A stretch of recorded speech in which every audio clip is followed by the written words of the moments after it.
You know, I really can't speak to the physiologic basis in the elderly. That's kind of out of my area of expertise. I can talk all night about the joint problems and et cetera, but if you have an underlying defect, though, and this is just common sense, if you have an underlying defect such as a blocked coronary artery or impaired renal or kidney function, et cetera, and you're participating in strenuous sports, guess what? The sports are going to magnify any underlying problem that you have. So you better be checked out by your internist and fit before you're going to tackle anything that's significantly strenuous. Now, most recreational sports aren't going to be like that, but you see the elderly marathon runners.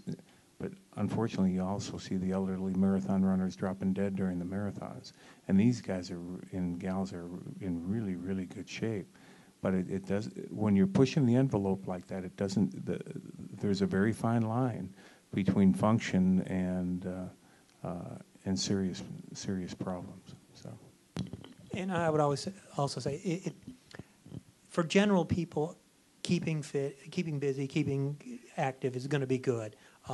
Some sports, and they're now studying. An ex-player in the NFL has requested the brains for study for all NFL players who pass away, and he's got 34 brains that they've gotten so far, and commitments from several hundred other players. And the concussion syndrome is really coming to play, and the long-term dementia of football players is really becoming a problem. And recently, for years, the NFL said, no concussion problem, no concussion problem, no concussion problem. Last year, they finally changed after congressional hearings and saying, okay, maybe there is some concussion problems. So they've put in a number of protocols, and far more players are being pulled out of games last year for the first time because of these concussion protocols. So for general people, keeping active is going to be good. Extreme sports, we know that moderation is going to be a good idea, and certainly in football, the long-term life expectancies, dementia problems is really, really coming to light and being problematic. They're also seeing the dementia problems in world-class soccer players when they head the ball. And so the Europeans have actually tried to ban heading until the kids are playing in the junior league, which is like 19 or 20, because of the major manifestations of getting whacked in the head with a soccer ball coming at you at 90 miles an hour.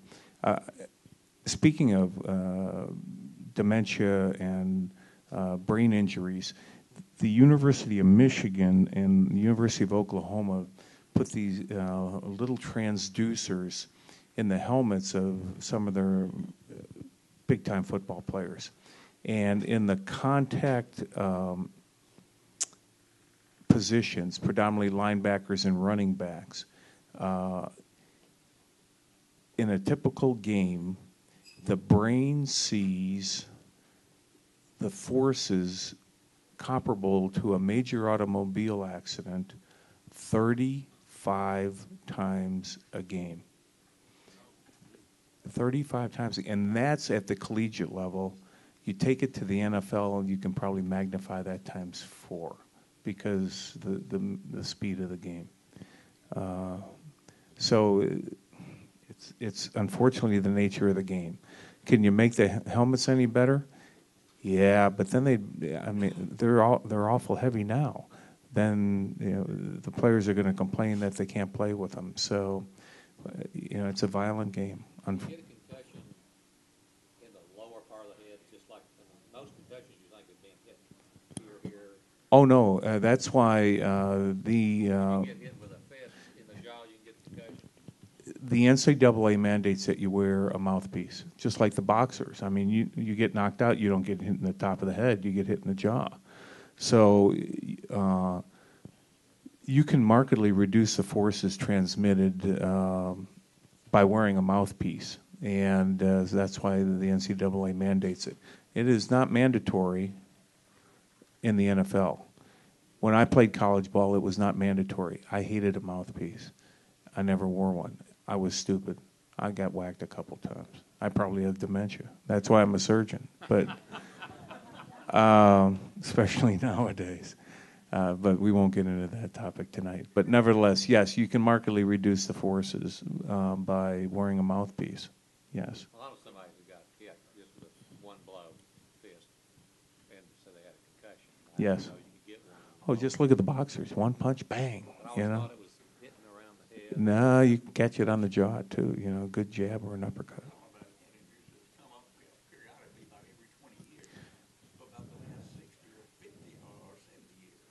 Well, they're really serious about it now. It was all over the internet again today. They had another congressional hearing, and the NFL has changed their doctors to two guys that are concussion experts because the other two guys were, paid cronies of the NFL.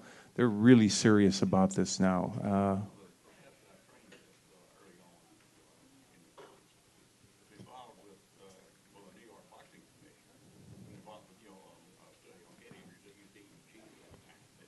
Right, the MRIs, right.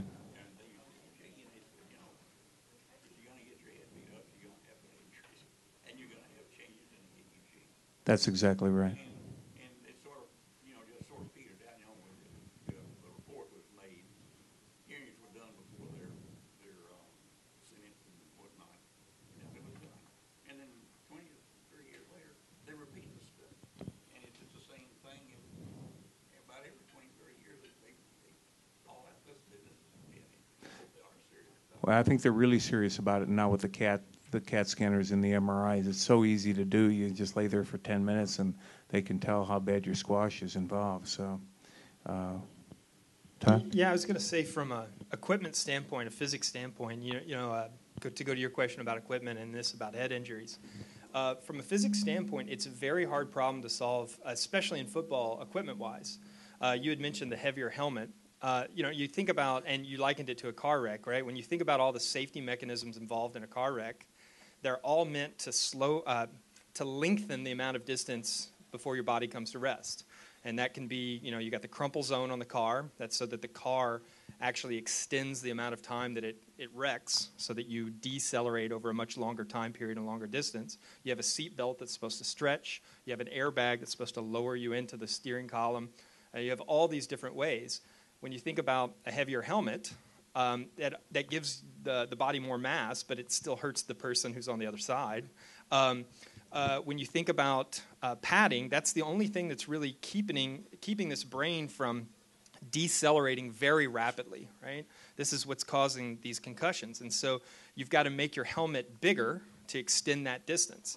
People talk about bracing it to the shoulder pads and trying to restrict it, but those are typically for neck injuries.